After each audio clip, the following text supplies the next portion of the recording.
Very nice. You deserve a clap, my man, because we've made it to episode 10 of All the Horrible Things. Yeah, not a lot of podcasts have done it. Episode 10, I know. Most people give up by now. But it is March of 2022, and this is it Galactic Women's Month, or is it just National Women's Month? That's a great or is question. It global. I think it's galactic. Galactic. But it's Women's Month, damn it. And we're going to focus on women directors in horror. Yes, we are. And kind of talk about pepper in some of the ones that really kind of hit home when we were coming up. Some of the old ones from the late 80s and a couple from the 90s, maybe in the early aughts. But then we're really going to focus in on the last decade and talk about the most notable horror from 2013 up to 2022.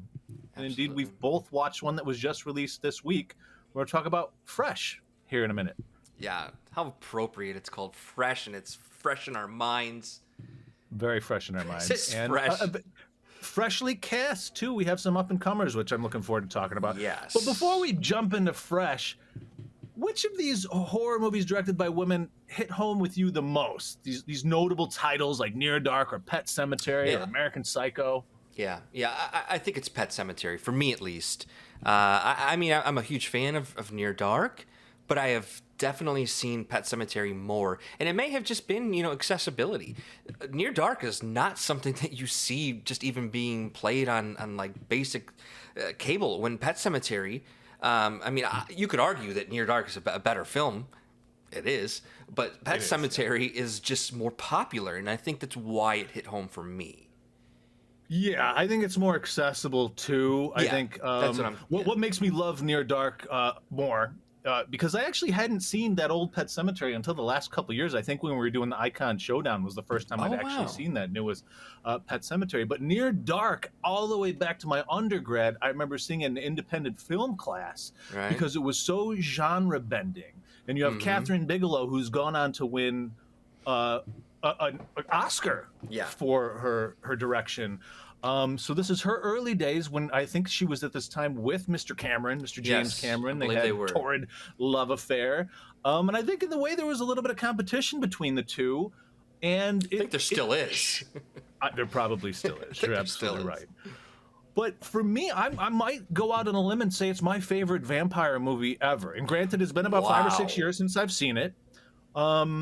But I know that's a big statement. I can't think of one that's even nipping at its heels. As a youth, I used to watch a lot of Interview with the Vampire. Now I can't stomach it. Like, I'm looking forward to the show that's coming out. But Near Dark, I feel like, has that lasting power because of the performances. You got Bill Paxton that's just crushing it in that movie. Does. He is the star of that movie, in my opinion.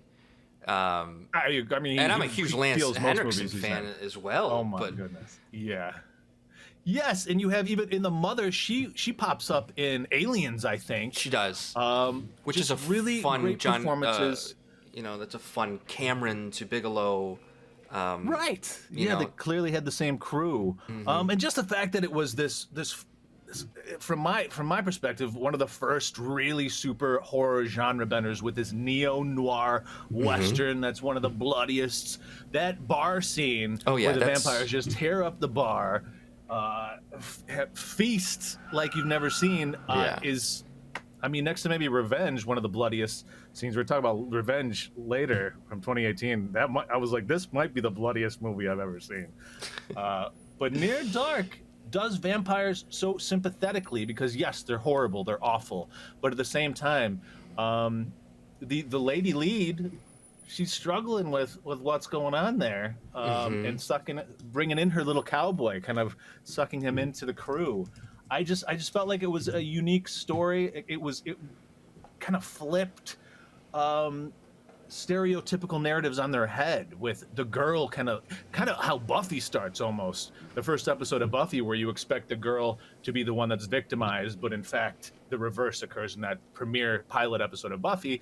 You got a very similar thing happening in Near Dark. So I just love the way Near Dark really played with tropes, putting them on their head and giving us just like a rowdy time. I've seen it probably 10 times. I love this movie. Yeah, and it's interesting, and not to go down this vampire sidetrack here, but the idea of somebody kind of reluctantly becoming a vampire kind of also reminds me of The Lost Boys, which came out the same year.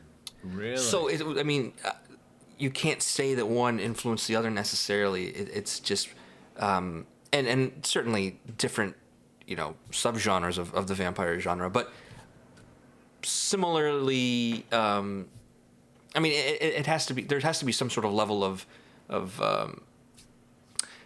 influence here, where people. Maybe it's the youth going down the wrong path angle here that was interesting to these directors. I mean, if you want to look at what's going on politically at that time, we had the shift between Reagan to Bush, so we're like steeped in this trickle down horse shit, where ultimately the old people are taking advantage of the younger people and sucking them dry. Yeah, there it is. Yeah. It could have a lot to do with what was going on. On the national scene. Yeah, but plus I really want to do a vampire episode now that you've thrown that out there. It's just got me thinking at the same time, like, wow, what is my favorite vampire movie? And maybe it hasn't even been made yet, but I think you're right. Near Dark is certainly like in the top 3 before I start going down that route. But I totally understand understand what you're saying here as far as like influence. Like I think Vampire Fair is the most effective when you add that little spin on it, like Let the Right One In. Similarly does stuff with vampirism that you don't expect, and makes it that much more potent. Yeah. But then at the same time, I like movies like, what is it, 30 Days a Night?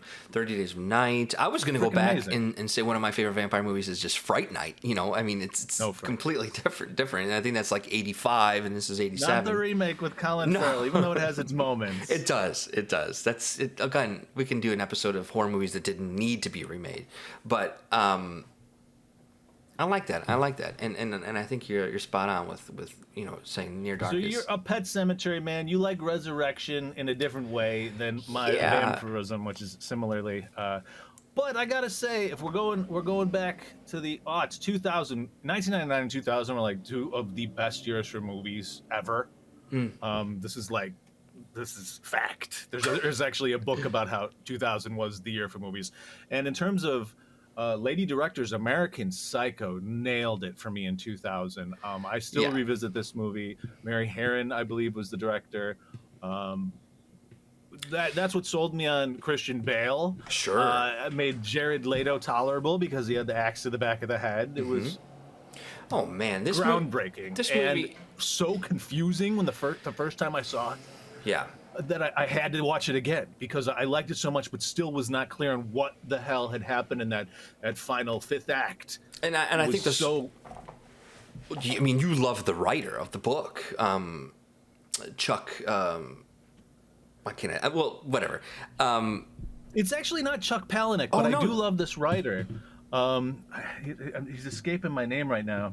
I want to say it's David something. Yeah. No, I think I know what you mean, and yes, they're very similar writers as far as that goes, but interestingly, this was Bret Easton Ellis. Bret Easton Ellis, that's what it is. Yes. Who is a terrific, the book is phenomenal too. Bret Easton Ellis, I feel like his career has really gone. It's a little wavy. Chuck Palahniuk, I feel like has been pretty consistent. But believe it or not, as you know, I'm from Downers Grove, Illinois, and he actually wrote a book called Downers Grove about Downers Grove and about the high school that I went to in this crazy, like, suicide pact sort of heroin daisy sort of. It's a terrible movie adaptation, and from what I haven't read it, but I heard the book is not too coherent either. That being said, American Psycho's incoherence works for it. Absolutely, and not just because of the statement it's saying about the 80s and how everything was just so different and drug induced and just insane. But this movie is also so quotable. Right. And just the other little things about like the business cards, the detail in this movie is so good. Or the music even. Everything about this movie is cinematography. Like just like the psychosis, you feel like you're taking the ride with him. You should not be sympathetic of this really like a Don Jr. character. A lot of people compare Don Jr. to him. Like looks wise and just behavior wise, there's that similarity. No, Don Jr. wishes. Yeah, that's fair. Okay, let's just say but just how obsessive he is. Yes, Like he's with his muscles. He's doing his facial regimen while he's watching hardcore porn in the background and doing crazy. He's watching like, himself when he's having sex with a woman. yes, mirrors on the ceiling guy. He's that guy. And then there's the coat hanger. I mean, there's just so many weird that chainsaw things, which I'm not even sure if that scene was legit. I get so confused. Where the drops? What was actually yes, what was actually happening and what wasn't. But that's part of the tornado of mayhem that was this character's mind, and then it makes it hard to differentiate what's true and what's not. And you're absolutely right about the quotable nature of it. I wish there was some videotapes just so I could get out. Yeah, get out of things and say, I'm sorry, I have to go return some videotapes. Oh, and it's still reflective today, because I don't know if you saw on the news, but last week some guy just went around killing homeless people. I did hear about that, which is and this is one horrific. Of his MOs. Yeah. And what's the kitten scene? Remind me of the American Psycho kitten scene, because I feel like that's one that I honestly is a staple of the movie. That's not coming to I mind. think he tries to put a kitten into the ATM machine, like into the slot. It's ridiculously horrible and horrific. Yeah. But, when you take the most beautiful things and then you destroy sex, drugs, rock and roll, and money, right? Capitalism, such a big part of that. Huey Lewis. Do you think Mary Herron's her femininity, her sense of womanhood, impacted how she portrayed this really hyper masculine character of Christian Bale? Oh, absolutely. I think what's the character's name again? I can't remember. Patrick Bateman. Thank you. I think she absolutely nailed, even if it's just satirical, but yet also disgusting. Like the business world really is the boys' club, and I think I don't think this movie would have been. Well, I was just gonna say, I don't think this film would be the same if a man directed it. You know, it would be nowhere near as good, because a man isn't seeing the extra terrible side that the female sex sees and lives with. Right. The portrayal of women here. Chloe Sevigny. Right. Yeah. Chloe Sevigny is the only character in it with kind of normalcy. Yeah. I guess is the straight person, if you will, and she's not entirely clear on what he's up to.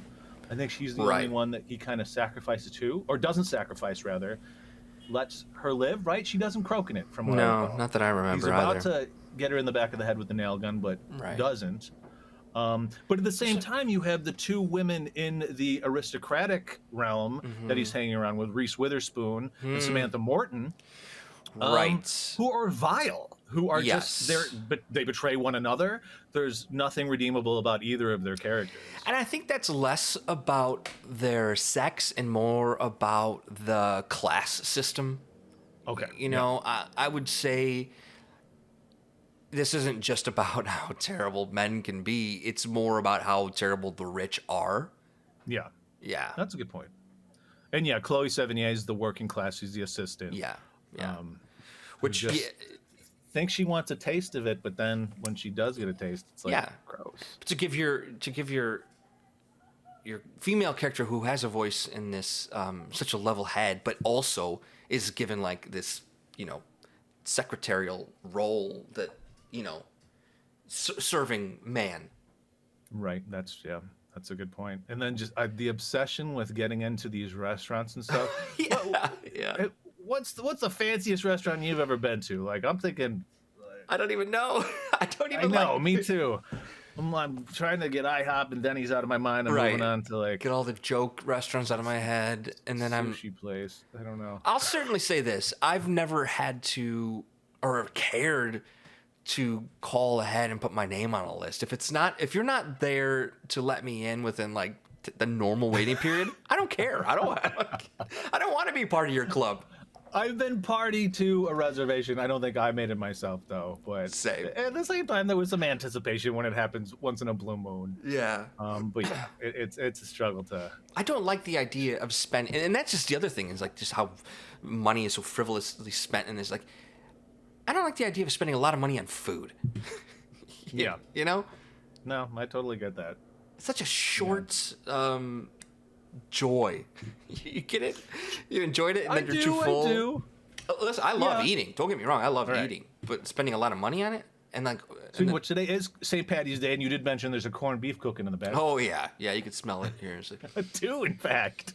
Yeah, two corned beefs going, because why not? You like to have leftovers.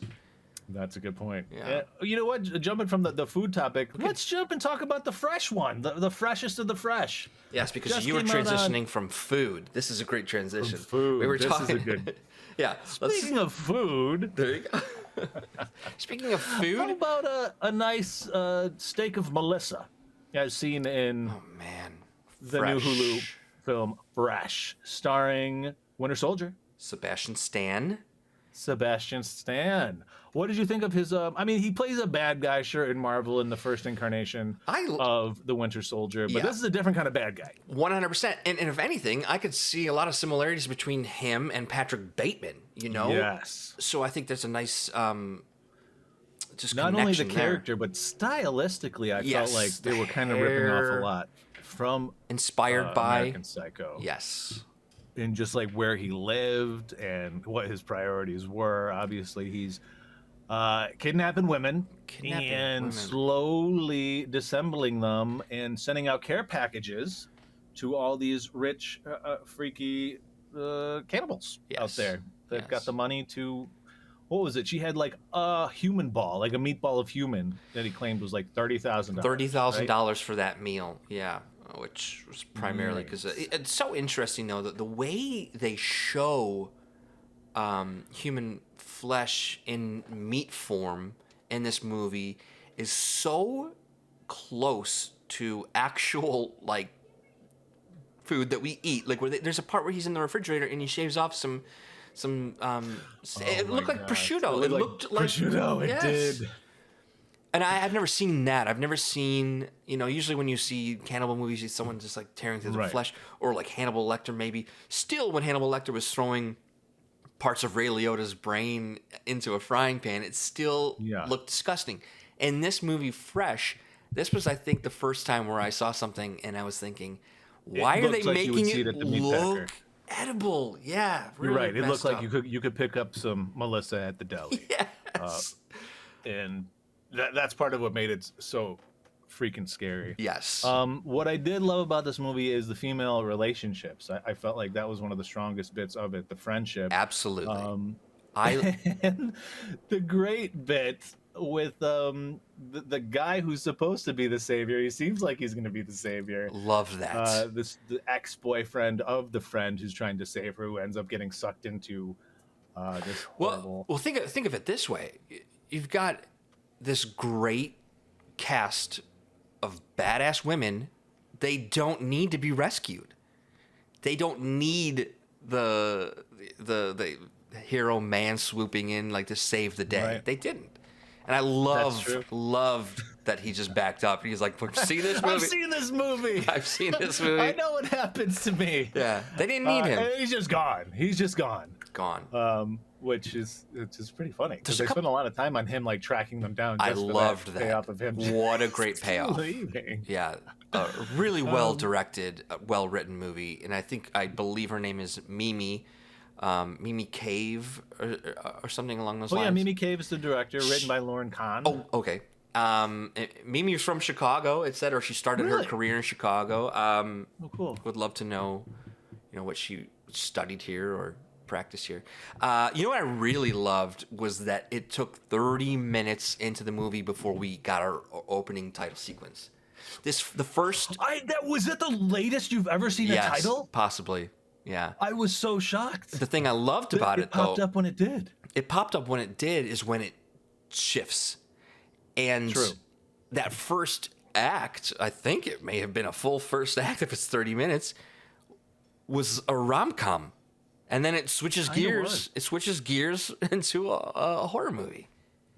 Yeah, no, you're absolutely right. And I actually really liked the first 30 minutes too. I thought it was great. Like it's a little cliche in how it deals with dating apps and what happens there. But the way that it was portrayed and just the dynamic of the first couple, obviously our lead Noah, and then the gentleman she meets is like, "Can I take your leftovers home because my buddy's coming over?" I know. And so, it felt legit. You know what I mean? Like something I would have done in my early 20s if you know. You know what this reminded me of, and I don't believe it's on our list, is Promising Young Woman. Oh yes. Which Would you qualify that as horror? I would. It's close. Yeah, It's super close. If we consider revenge horror, that would definitely. Yeah, be. which is I believe written and directed by Emerald Fennell, female writer director. Well, we can talk about that puppy next week when we do our Oscar extravaganza. Absolutely. The other thing that was nominated last year for a couple things. The other thing I really liked about this movie and the setup of the characters was the trashing of Disney. They threw the Disney princess thing out the window, which was another foreshadowing to not needing to be rescued not needing later. A prince to save the day. Exactly. I loved that. Great payoff. I did too. The only other movie I've seen really effectively rip on Disney's idealization of the romance, heterosexual romance, was that second Borat movie where Trump's wife views him as the prince. That's right. But yeah, obviously that's a little more out there, and this is a little more grounded. Right. How about the? You don't get to see her a lot, but Penny is like the third girl who gets saved at the end. If Penny, you will. She's lost a leg. Yes, she's the one that's adjacent to Noah in their cells, which are sort of lavish cells. She's still sleeping on the ground. A beautiful mid-century modern dungeon. Yeah. I mean, the doors close and they've got wooden slots like jail bars. True. But that is a little ominous because you can actually see the other girls getting pulled to. I liked that. So our main girl, played by Daisy Edgar Jones, who I only know through War of the Worlds. I know she was in some recent, I think it's a Netflix romantic Irish. I think she's Irish. Okay. Series that was pretty popular. I loved her in War of the Worlds, and I liked her in this a lot too because I don't feel like she's your stereotypical lead. I felt like she was very unassuming. Almost so much so that I don't know how she kind of believed that Sebastian Stan, a surgeon, was like courting her, I think that's a big part of her character was was who hates dating, about to give it up, and then meets someone in person. And I think just the whole allure of just not having to do what everyone else is necessarily doing, the way she describes it, like people still meet in person. Yeah. And I think that's what was so great about it, is that I think that's why she bought into it so much more. Yeah. And she was very clear about I hate dating. I want love, but I just don't. Right. I don't want to do this process nowadays. I'm sorry. I just wanted to go back to Penny, played by Andrea Bang. I don't know if you've watched any of Kim's Convenience, but she's the daughter in Kim's Convenience. I have not. She's hilarious. She's so great, and it was cool to see her in a horror. Yeah, of all things, because she's great with comedic timing. So I was just gonna say she knows comedy, and she was, as soon as our movie shifts into a horror movie and kind of leaves the rom-com behind, she is now our comedic relief here. Kind of, yeah. Sort of making fun of, making fun of Melissa, I was going through it. She's like, she lost her mind. And then the joke about creating an imaginary friend. She's like, but I wouldn't have called her Noah. She was just really funny in a very terrible situation. And maybe that was her slowly losing her mind. Yeah, I definitely think so, because we know she lost a leg. Our main girl lost her butt. How does that work? I don't know, and I just really liked how new that was. I mean, I really liked that there wasn't some sort of stereotypical, what happened to Penny or what was happening to Melissa. He did it because it wasn't necessarily, he did it as a punishment, You're not going to be able to sit down in your cell anymore, kind of. That's true. Very disturbing. That the stairs played such a big part in it. They kept really focusing on those stone slab stairs without a railing, and yet no one was thrown off those stairs. No, but if you look at them, they kind of curved up like a almost like in a mansion, you know, or like in a princess, like a castle, you know. I think they were still sort of playing off the idea of That's true. They had almost the like a fairy feminine tale. quality. Yeah, yes. Yeah, I could see that. There's a femininity there, but at the same time, the material was so cold. Yes, Like, yeah, concrete. steel. It was, yeah. I mean, they do the same thing with the wall when they show you Penny's cell. They show you how deep it is, and you may not have noticed when you first pull up to the house, but this house is built into the ground, which is super creepy. It means you don't care about natural. You don't care about natural light coming in. It's, you know, so people can't hear the screams. You're not going to get phone service down there. You're not going to get windows, so they're disoriented. Like he paints the sunset on the wall instead. Really, really thought out, which makes it even more disturbing. It was. The other Indeed. thing, to go back to your staircase, might be because if you've lost limbs, you can't use a railing. Oh, wow. You That's a know, good point. it might be and that a sick. railing is something they could clutch onto too as they're being taken. Yeah, thing. that's. I mean, I think it's just this meticulous creepiness that he's thought out everything. That's interesting. Yeah, I could see that. Could be. I don't know. One thing I want to mention where he's not like Patrick Bateman. Patrick Bateman, he went by his full name. Instead, here we have Steve. Just Steve. But the other thing that is similar to Patrick Bateman is that he loves 80s music. That's true. And there's some dance scenes. You've seen Patrick Bateman dance a little bit. We're seeing Steve dance. The soundtrack to this movie was amazing. It was. Yeah, no, that's a good point. You could argue that like his human meat was kind of his drug in a way, and that's kind of how it was portrayed for the other people that he was sending it to. Yeah. And some of the other songs were right on cue. Like "You Took a Piece of Me" was a line of like a song lyric as he's like cooking, like with, oh my god, so well thought out. I want to talk about the believability of him then falling for our lead, and her ultimately being able to save herself, but only through playing along with his infatuation with her beyond her meat, right? Right. What do you think was going on here? Because you have the weirdness with his actual wife. Yes. And which their I don't romance think was definitely suspect. Yeah, I don't think it was his actual wife. You don't think it was his actual I think wife? she was playing a part, you know? Like, you're gonna live this I'll give you your freedom, but you're gonna live this life. You're gonna be my partner, you're gonna help me. I am gonna have kids. I mean, this woman. Why did she follow through with it at the end? Why wasn't she legitimately relieved? I think she bought into it. I think it's probably because of the money. It was the American dream in a weird way where, you know, this doctor that she's married to is bringing home the bacon. But so you think it was okay? You think what happened to Noah, what was happening to Noah, how she was kind of being groomed there? She was going to be her replacement for the wife, though, even potentially. though the fact that they had kids, they had 2 boys, right? Potentially. Or he has he starts another fake house, like starts another second family. I don't know. Okay, I could see that. Do you think it's out of the realm of possibility that she's the one that got him into it?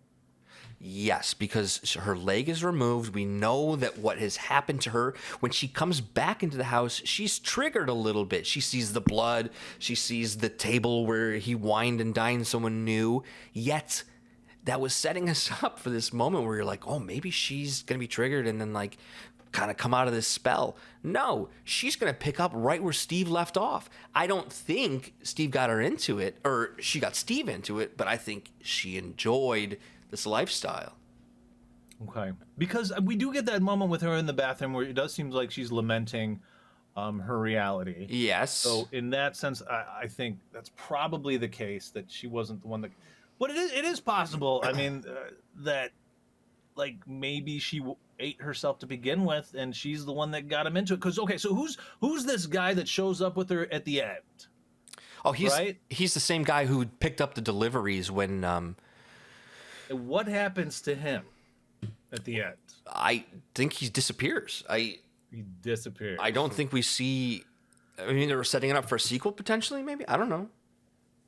Or is he just like, I'm out of here? That I didn't quite get. I didn't really understand why he was there if he's really just the relay guy. Although she did say, clean this up and make it look like it never happened. She was in charge of him, right? Which makes me Yeah. think maybe she had more power than we realize, especially because if the guy's dead and if Steve was really the one in control, how is she then saying clean this up to this guy? I think I don't know. I can't help but have a little suspicion of the wife. Perfectly normal. Yeah, I mean, yeah, we should question it. But at the end of the day, I think everyone was getting paid. And I think they were getting paid a lot.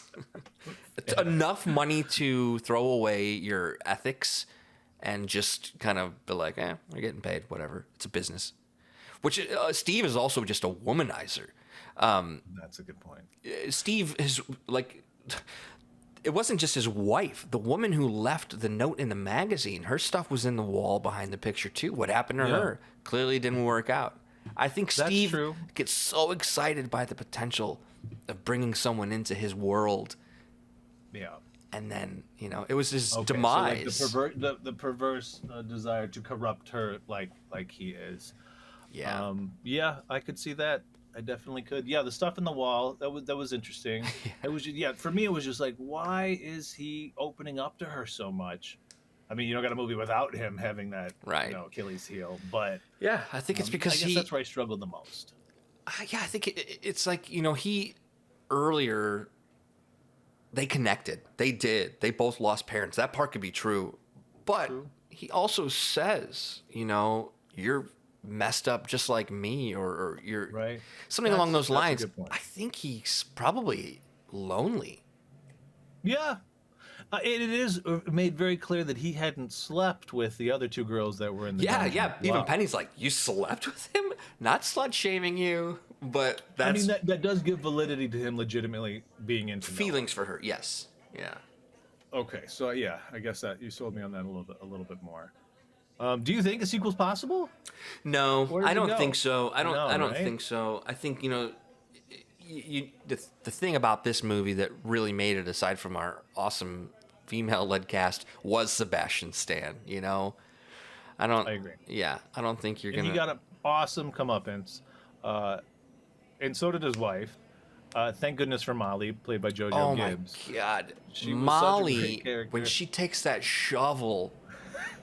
And she's like basically you're part of the problem, but she's it was just such a great payoff, and it was, and I think that's something that was more effective because of the female director than could have been accomplished with a male director, because the dynamics there between women keeping other women down, sort of stuff, I think is right, but also being there, and like the lengths Molly goes to find her friend. I mean, I don't know. I'm not sure everybody would do that for their friend. Yeah. And with the exception of the guy who comes after Molly, her ex, the bartender, I mean, there's a good chance, like, Molly has a family, too, Yeah. I know they didn't have any choice, I guess, because when she enters the home and calls him live and realizes that he's lying to her. And the Golden Girls song. He has no choice. But she was kind of a big loose end, even beyond her buddy Paul, that almost saves her. Right. Paul was in it. I think he was in trouble in the long run, too, having taken down Molly. Don't you think Paul was just in it to sleep with her again? Possibly. When she sends a text that's like... something along the lines of like, or, come over type of a thing. I think, she was in the best way of manipulating him to just get that information. Right. I think he was... fair dues. I mean, he's there. He knows something's wrong. He hears the gunshots and he just takes off. Like, he wasn't there to be a hero, Right. And they weren't that close where it wasn't like it was his brother or dad, where it was something that he was going to risk his own life for. Yeah. We just noped out, and I don't blame him at all. I loved it. I would definitely suggest everyone see this if you're into horror and cannibalism and really good performances. Yeah. And I mean, it exceeded my expectations. I remember reading about this one because this one was one of the ones that was on the Sundance list. And it got scooped up immediately by Hulu, it would appear. Rightfully so. I think it's the first one we had talked about that really got distribution quick. Yeah. And it makes sense. It was sleek. and just well done. And I mean, we're coming off the heels of Winter Soldier. Sebastian Stan he played Tommy in the Tommy and Pam Yes, he story. did. So Also it's a good for moment Hulu, for I him. think. Yeah, Was that Hulu too? I think so. Okay. I haven't watched that. That makes sense. Yeah. Yeah, I liked him. I liked it as a whole. Yeah, same give it here. Check it 3.25 out. star out of 4. I don't know. We need to come up with our own system. Yeah. Well, on Letterboxd, I gave it 4 stars. Oh wow. Yeah. Nice. Yeah, I'd give it 3.5 out of 4 Yeah. for sure. There I think I had 3.5 too much first. I had problems with. I was like, no, I loved this movie. I would watch it again too. Yeah, I can't think of anything that I would want to change. So I guess that does enter the realm of 4. Yeah. Fair. Well, let's take a big old hike back. So that's the freshest of the fresh, but we can't say that that's the most notable horror directed by a woman of 2022 because we're fresh into 2022. We're still only here. Yeah. 2.5 months in here. Still starting it out. So let's take a jump back to 20. Well, we can mention one from 2012 because I got about 3/4 of the way through it. 2012's American Mary. I had this on my list to watch for a very long time. I think it was one of those ones where I'd started it a couple times, wasn't immediately drawn in. Yeah. So I gave it a fairer shot, and I thought the premise was good. It's a lot like Revenge in that this woman is wronged. Her ability to continue on with med school to become a surgeon is kind of curbed by a misogynist professor who takes advantage of her in the worst way. So she gets her revenge on him. You mentioned the directors, the 2 twin lady directors. The Saska sisters, yes. They talked their parents into mortgaging their home to get this movie made. That's so impressive. In that I gotta give them dues, because there were moments that I was like, okay, all right, this is interesting. As a That's whole, great. I think it needed more, and I think a lot of it had to do. I wasn't really compelled by the lead, and then the secondary character was somebody who had a lot of body augmentation to look like Betty Boop. Interesting. Which is hard to look at. Yeah. I struggled with it, but I saw the potential in it. Maybe if it had more money, it might have pulled it off. And there was another issue that there was the 2 kind of sleazy male leads. I'd seen them in other stuff and really liked them, but the writing for them in this one, like one of them uses like twat so casually that it was just weird. It didn't feel genuine to me. Sure. A lot of the time. But the premise is good because then she just becomes this maniacal, body augmenting underground surgeon who gets revenge and works with a strip club not evil dude, but he's kind of ironically misogynist himself. But there's a lot going on. I would almost argue there's too much going on where it's not focused enough. Well, that's 2012, and that's technically 11 years ago. Right. And I believe the star of this movie was the star from Ginger Snaps. Oh, really? And I think that's because that was a Canadian film. The Saska sisters, I believe, are also Canadian, which makes sense because I think the most recent thing they did was a remake of a Cronenberg film, Canadian, to Rabid. So, I have not seen American Mary. I don't know. I mean, this may have been their first film if they're getting their parents to, finance it from their mortgage. But they wrote and directed, and they've got parts in this movie. It's impressive. And their part is really weird. They play twins that approach Mary to have their left arms swapped. So she's going to take off each of their arms, and also to add horns to their skulls. Okay. So they always want to be part of each other, and then they have this demonic nature too. I don't even know. I mean, they were hard to watch. I don't think they would have been cast if they weren't the directors. Good for them. Good independent filmmakers, right there. It was interesting enough. Not enough to finish, but that says a lot too, though. So let's go back 10 years to 2013. Right. And talk about Carrie. We have a remake here of a classic. Now, the original, is one of the best, in my opinion, one of the best horror movies ever made.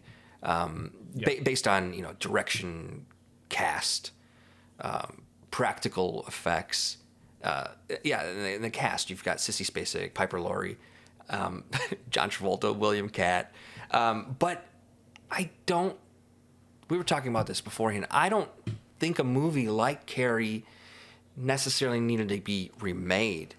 No. Having said that, I understand a story about a girl in high school who's picked on may not have been, best told through a male director. Right. Even though it's Brian De Palma, who's amazing. Right. One of the greatest directors of all. Stephen King's the one who wrote it too. Was that his first book that he sold? It might have been his his first one he sold. I'm not sure if it's first film adaptation. I believe. I could be wrong. But yeah, driven by males in the past, I think if you're going to remake it, which it didn't need to be remade at all, it does make sense to put a female director behind it. It do enough to warrant that having occurred. The director, had previously before this, known for Boys Don't Cry and Stop Loss. Oh, right. Very, very dramatic. Great independent film director. And this may have been like one of the first, Hollywood produced films. I could be wrong about that. I think its biggest problems are Hollywood problems. I bet you the director was forced to, have certain casts attached to it. And you've got Chloe Grace Moretz, who is adorable. Right. She's not Sissy Spacek in Oddity, though. Right. She doesn't have that outsider quality. Yeah, has such a very unique look. Sissy Spacek wasn't you could say wasn't like ugly, but she had an outsider, like you said, look enough to, I guess, convince an audience. I'm not convinced that Chloe, throw some glasses on her and it's like Rachel Lee Cook and she's all that. Come on. Exactly like that. That's not gonna cut it. I'm sorry. And you need to be able to empathize with this character, and when you have Chloe, it's not gonna cut it. No. And Julianne Moore is the mom. I mean, Julianne Moore can do almost anything. But it's one of those things like, why? Why, when you could do almost anything, are you doing something that's already been done so well? By Piper Laurie, like Hollywood, royalty, like an icon. And Julianne Moore is a fantastic actor. And I think that's another one of those Hollywood problems, like you couldn't just throw a lesser-known actor in the mother role. You couldn't have. That's a good point. I mean, but Julianne Moore and Chloe don't even look alike. No. They don't even have the same hair color, and I don't know. I like I said, I think the biggest problems of this remake are very studio related, and I'm pretty sure this was the director's first Hollywood film, coming out of India, and it does take away the creepy intimacy of the first film, and how kind of the anonymity of who was in it worked for it in a way that you can't get outside of who our cast are in this one.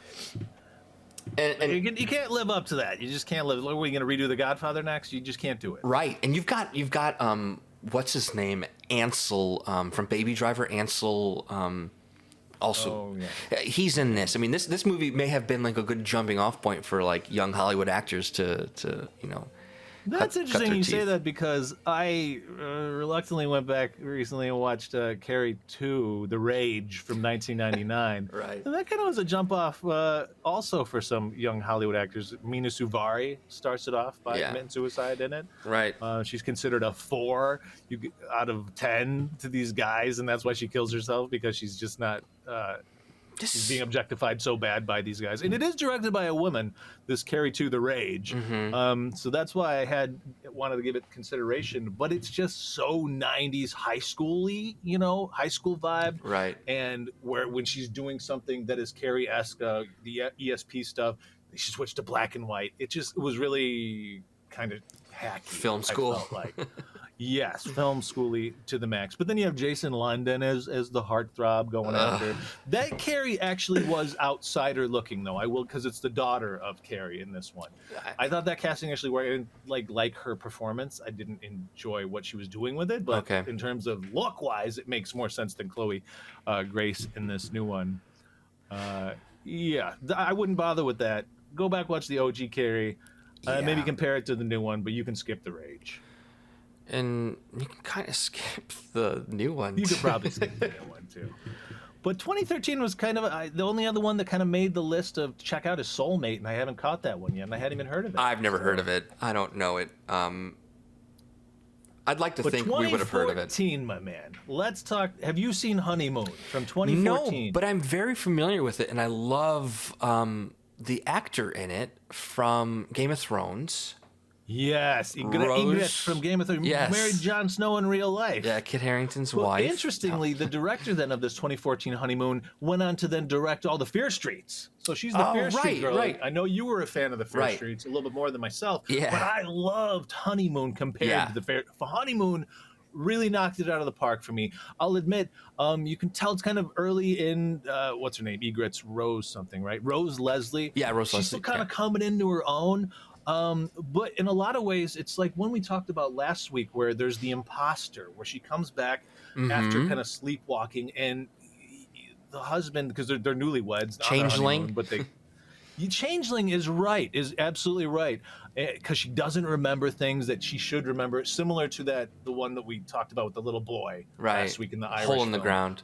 Hole in the Ground. It was very similar to that in the vibe. Yeah. But instead of mother son, you have husband, newlywed husband and wife. What I really liked about this is that what was going on underneath the surface, which I think it was playing at.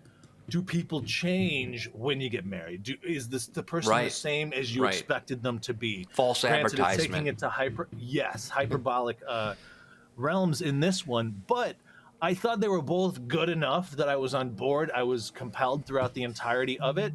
I didn't really like the payoff. I'm not exactly sure what was going on.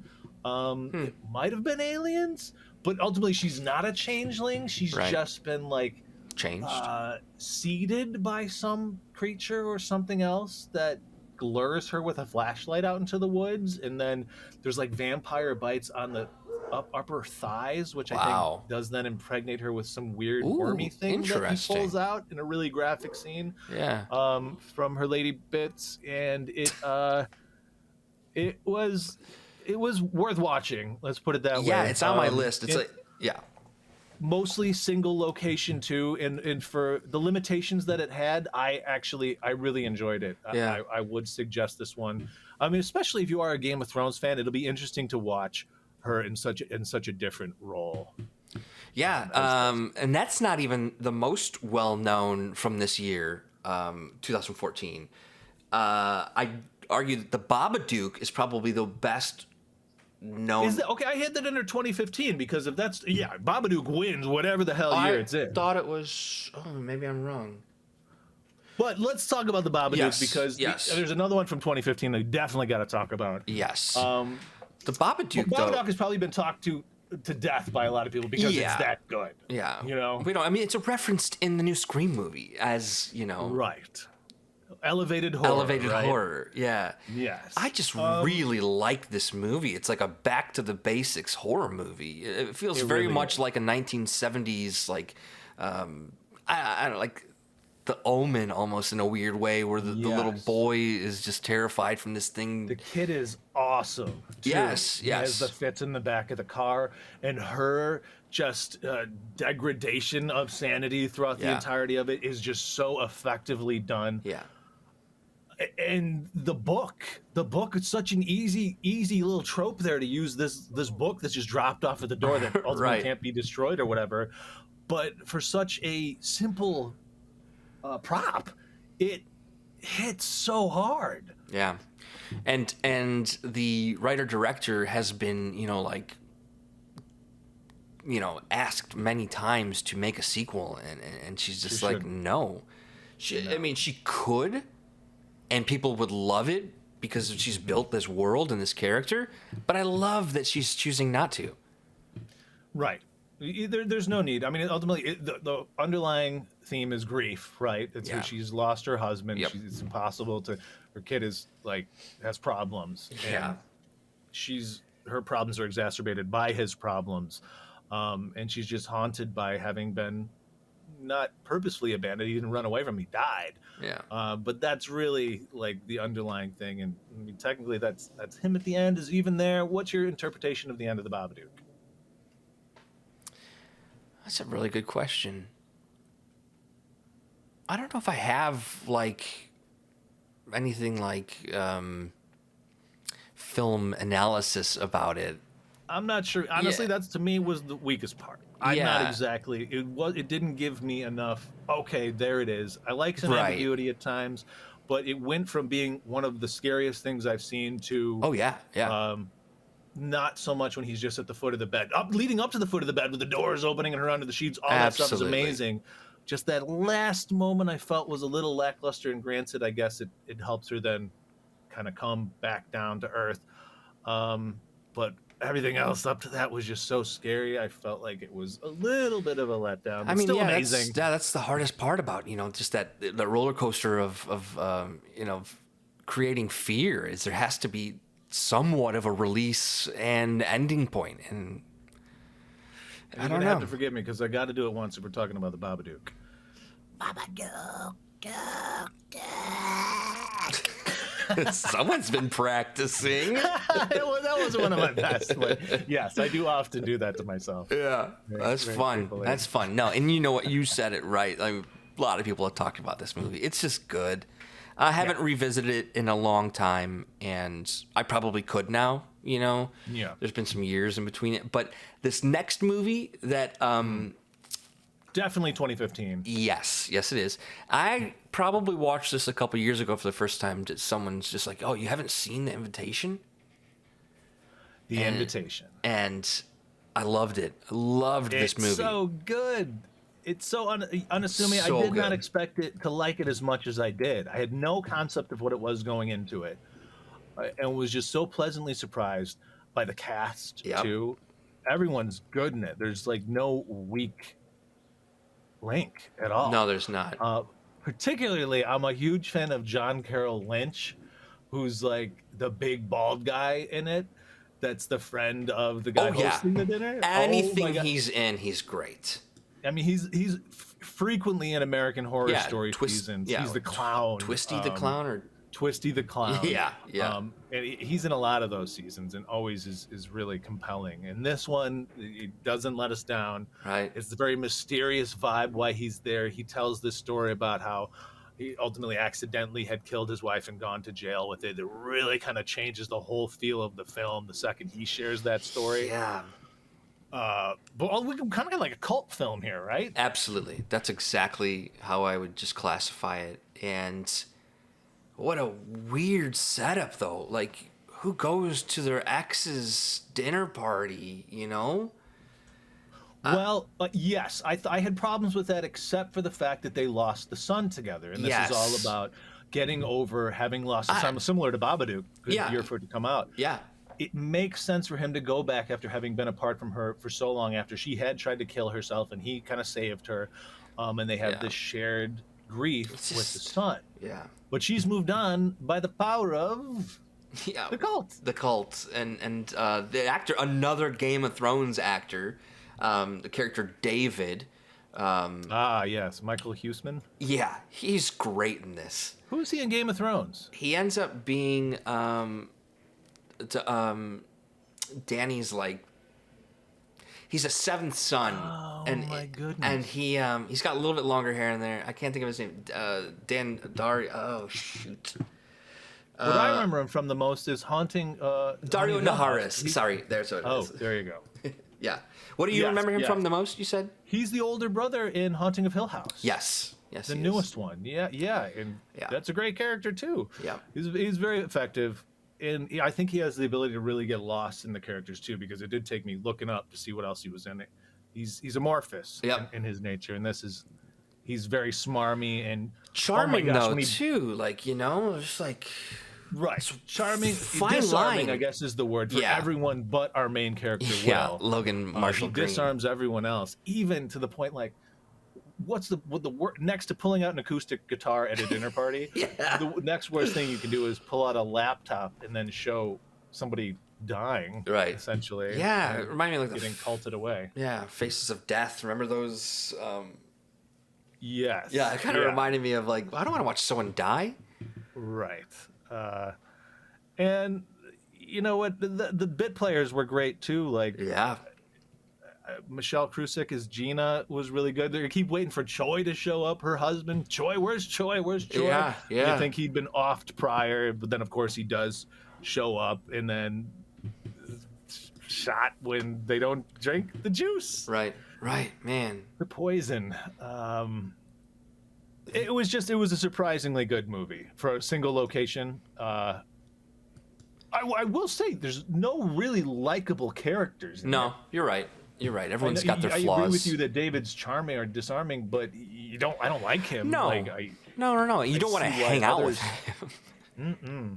What do you think about the way that it started with them driving there and then hitting a coyote and having to put it out of its misery? Yeah, I mean... Is that needed? No, but was it something that the main character needed? Maybe. And maybe we needed to see them outside of the party too. Yeah, we definitely we're with them. Yes, we're following them in to the belly of the beast, and maybe that's it. Maybe it's foreshadowing this coyote, this wolf-like character that is a cult leader type of a role. That's a great. Just like the need to move on because he'd been struggling. For so long. Put something out of its misery, But not sugarcoating it. You have to. It's gonna be. Use your hands. It's gonna be grisly. You're gonna have to use a tire iron to move on. Yeah. And not believe in, silliness.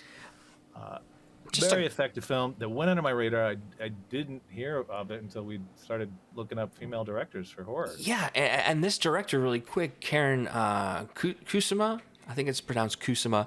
Her other horror film that you might know is Jennifer's Body, which is completely different tone, look, style, but well executed, storytelling and terror. Great director. Yeah, I see that. I feel like I saw it, but I can't really remember it.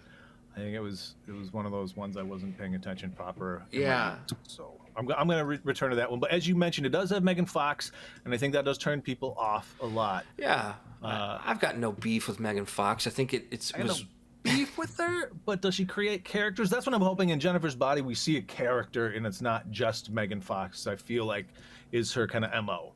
Right. You just get Megan Fox.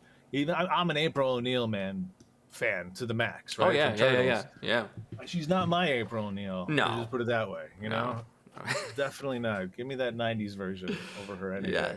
Yes. But we'll kind of like zoom through a couple more of these. I want to mention Prevenge. Prevenge is the 2016 horror about a woman who's lost her husband. As noted, there are a lot of similar themes here. I just kind of amassed a list, but objectification, abuse, violation, brainwashing as an invitation. Sisterhood also seems to play a big part. Babies in pregnancy and then raising children. Well, and then loss, of course. And losing a loved one. And revenge. Yes, and revenge. So this is a combination of her having lost her husband. He'd gone on a climbing trip, and she's pregnant with his baby, even though he's gone. And she thinks the baby is kind of willing her to get revenge on those that let him die more than killed him, just kind of like did not do what they were supposed to do in saving him. So she goes on this rampage while pregnant, slicing and dicing those that kind of were negligent in her husband's death. Interesting movie. Unlike anything I'd seen before, I would recommend it. Yeah, this is another movie that's been on my radar. It's been on my lists. I just haven't sat down and watched it. I need to.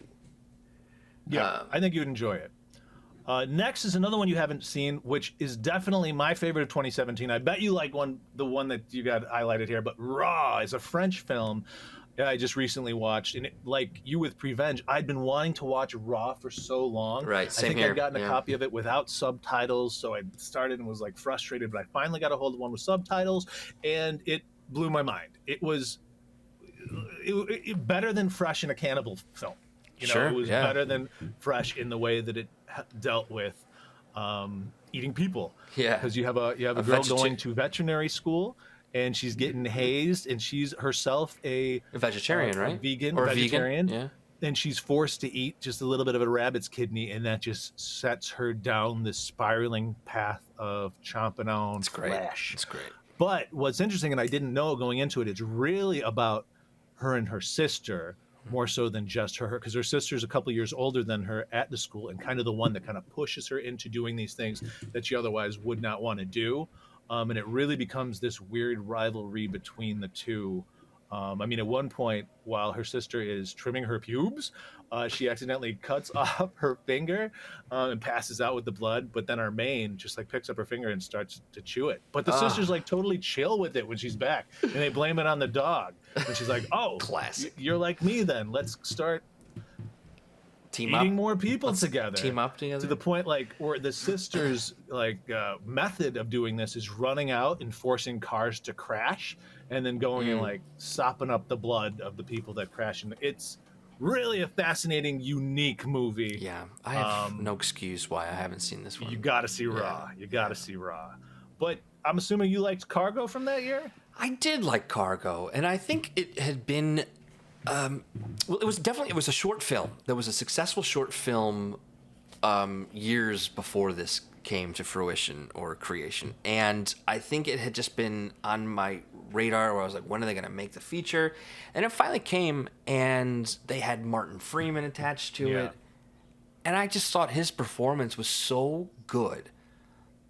And you see a lot of movies that take place in like an epidemic, or it's not necessarily post-apocalyptic yet, but it's post mass event, and I just really liked the story, and it's so sad too. Oh, it is. I think it's great. Yeah, it is. What I think is really important about it is that you have a female director really highlighting what a great dad this guy is. Yeah, ultimately, yeah. It's kind of something that's the antithesis of what we've seen in these other movies that we've talked about.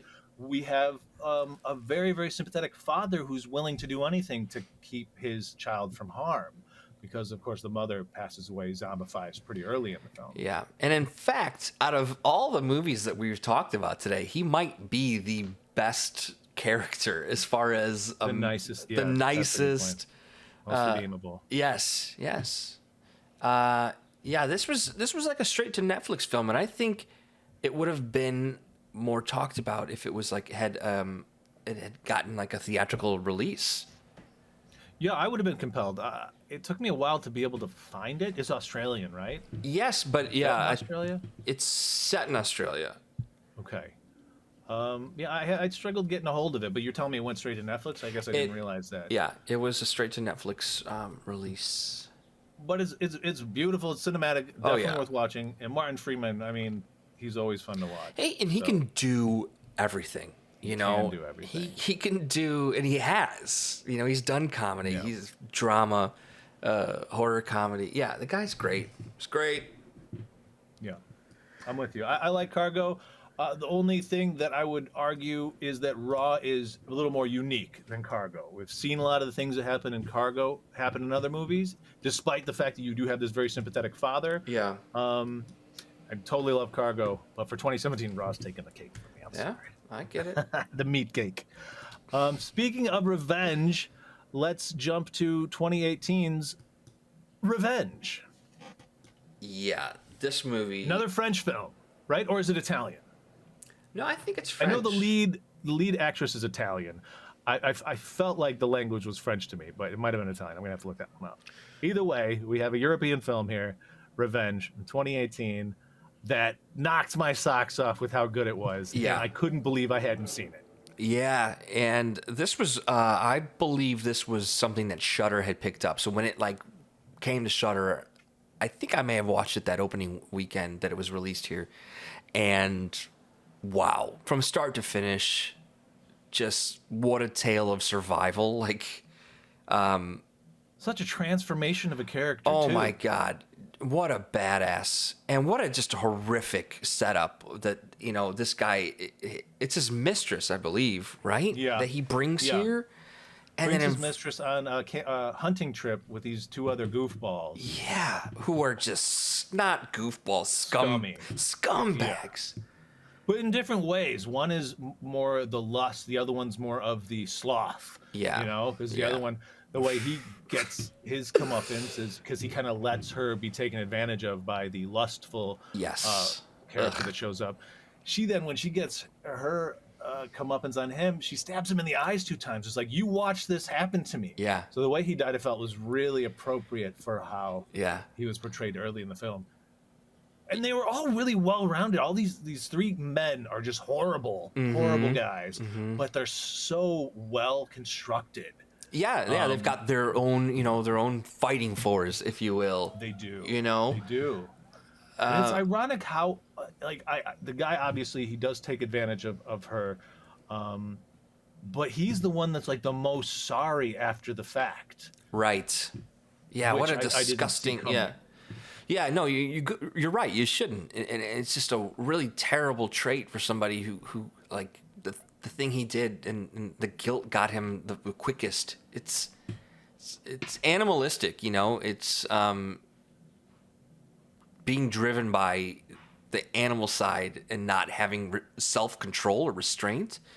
And I don't know the last time I've maybe fresh. I was gonna say, I don't know the last time I've rooted for a character just to get, you know, the ultimate revenge in a long time. And she delivers. She delivers. On the boyfriend too. Yes, you got the guy that raped her, then you got the guy that let the rape happen, but then you got the guy who was kind of the enabler. And even though he found out what happened, he's like, I'll just give you some money, and disappeared. She's like, hell no. Yeah, no, you can't just. I thought you were my boyfriend. And he's just an asshole about it, and he's the one that ultimately tries to kill her. Yeah. Pushing her off a cliff. And then you got you could write a paper on all of the symbology in this one, I feel like. Because just she's walking around with this phallus in her belly for so long in the movie. That's one thing I want to note about Revenge 2. I think it's the best stylistically out of anything I've been watching for this list. It was like a beautiful, it almost reminded me like early Fincher, like the Fight Club-esque sort of amazing cuts and music combinations that kept me on the edge of my seat for the entirety of the entire film. Like you said, rooting for her to go from this just vapid blonde that just kind of entices the men to ultimately having such agency and the power to survive at the end was phenomenal. Yeah, and I think this may have been a debut film for this director. I could be wrong, but I think this was a. She hasn't done anything since, I think. Okay. I looked that. Well, I'm excited to see whatever she does next, and I'm actually, you know, it's a really weird thing to say this, that I can't wait to watch this movie again, because you do have to get through some of like the terrible things. I mean, there are other movies that deal with like you know, violent acts of rape, like Last House on the Left, or Irreversible, which is a brutal, another brutal French film. Yeah. But this movie has that weird rewatchableness to it. And beyond that, there's a little humor in there too. There's a little bit of humor. I mean, she does ultimately take peyote and is able to heal up her wound using an American beer can that she's kind of scorches on herself. And there's a lot of sequences where she wakes up and she hasn't actually woken up, and she keeps getting her head blown off over and over. Right. It's really interesting in the way that it's constructed, and there is a dash of humor in it, black humor. But I just the desert, the mise en scène, what's going on is so different. Yeah, you know, I was going to talk about that. Horror, and then the house itself with the different colored paned glass. Essentially, this movie takes the male gaze and turns it around because at the end her boyfriend he's naked, vulnerable, Right. his schlong's hanging out left and right while she's hunting him down. Yeah. What a great he's the gushing blood. Yeah, the blood in that scene. Yeah, I was gonna bring up the location. It's because it's this almost like this desert oasis, you know, and it's this luxurious. I was gonna say beautiful, but you're right. It's kind of like weird, cold, boxy feel to it as well. But this goes back to just the idea of the rich being able or thinking they can do whatever they want. You know, throw money at it and it's gone. The problem's gone, right? Yep.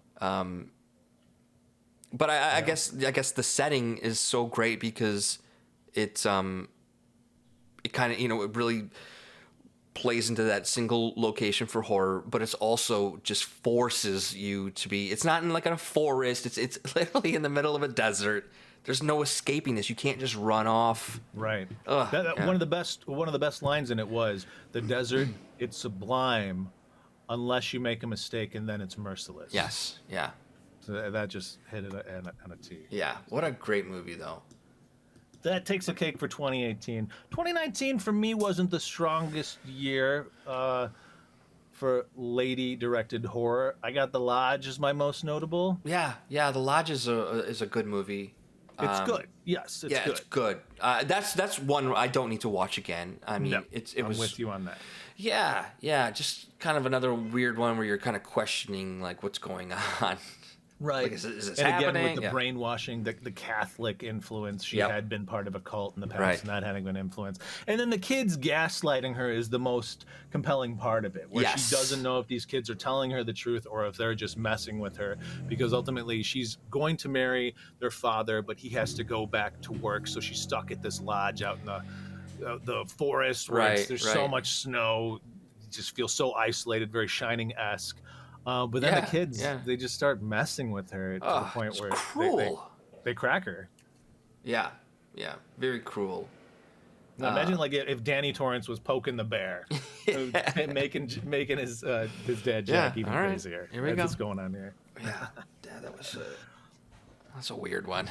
What about 2020? What was the most notable for you then? I liked Relic. I liked it. It's okay. Yeah, you know? I was gonna say I liked it in the sense that it was an interesting story. Another one that I probably will never rewatch. It was a well-made movie. It was well made. Yeah, it was well made. Emily Mortimer is amazing. Yes. And I did like that it ultimately is dealing with 3 generations of women who kind of what was going as them coming to terms with their death and age and just how they're going to have to take care of each other.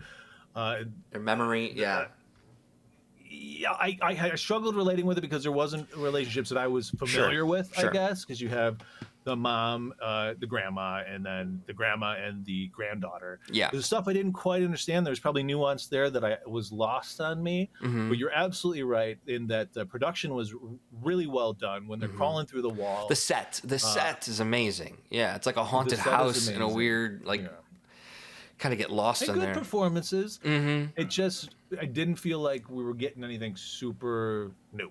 No. 2020 for me was one, I don't think you've caught it yet, Nocturne. No, I which haven't. Stars one of the main girls from Euphoria right now, Sydney Sweeney. Uh-huh. And again, we have twin sisters, surprise, surprise, who are violinists kind of vying for power over one another. And the one that wants the power comes across this book of this girl who had committed suicide that kind of gives her the edge. It was unique, and that's why I kind of would put it at my top of 2020, which I didn't think it was the strongest year. Saint Maud also came out that year too, another sort of like religious-y sort of vibed one. But that's kind of why I like Nocturne, is it kind of took a different direction, and you had a really strong performance by Sydney Sweeney, who's, you know, Euphoria is kind of a horror show in its own right. But it was good to see her in a different capacity. Sure. Playing twins too, so I'd recommend it. But again, 2020 was just an okay year in terms of women-directed horror for me. And I think all the other movies we've talked about in some regard, except for Titane. Yes, Titane, where there is a scene where our lead protagonist has sex with a car. Yeah. I don't really want to give anything away other No. than that she has sex with a car and is impregnated by that same car. Yeah. This is a French movie. Yes. It's amazing, and like Revenge, just the style of it alone is worth a look. Sure. But it's not for the faint of heart. It's very, very strange and esoteric, and sometimes hard to watch. Mm-hmm. I prefer Censor from 2021. I really like Censor, and I didn't realize till just doing a little more research that Censor has the same girl we talked about last week, who is the lead in Raised by Wolves, the human one, who is also in that Wake Woods that I mentioned. Oh, right. Last week. Right. Neve Alger, I think is her name. She's really good in Censor, and Okay. yeah, I look forward to seeing more of her. But yeah. Yeah, I think, and one of the other 2021s was Fear Street, which we've talked which about. you really liked. I thought, the thing I liked about Fear Street, and I'll just make this quick, was that it really connected to like my childhood love of horror, like in the 90s. It reminded me of, Are You for the Dark and some of the other. Yeah, I think it just felt nostalgic. Nostalgia vibe. Yeah, exactly. But like you said, this is still early in 2022 here, and I hope we just have not only just more female filmmaker directors coming out there, but into the horror genre especially, because there are so many amazing stories that can be told. Like Fresh and all these other movies we've mentioned today that really could use a nice horror spin. Different perspective and voices on topics that, us dudes need to learn a little bit more about. Damn it. We need more lady werewolves. We do. We do. Ginger snaps. Yeah, if you get one thing from today's podcast, it's we need more lady werewolves. Yeah. Well, I think that pretty much wraps up this puppy. I think so too. Thank you for listening. Thank you for helping us to episode 10. We've got 10 in the can now, and a lot more to come. Indeed. Stay alive, peoples.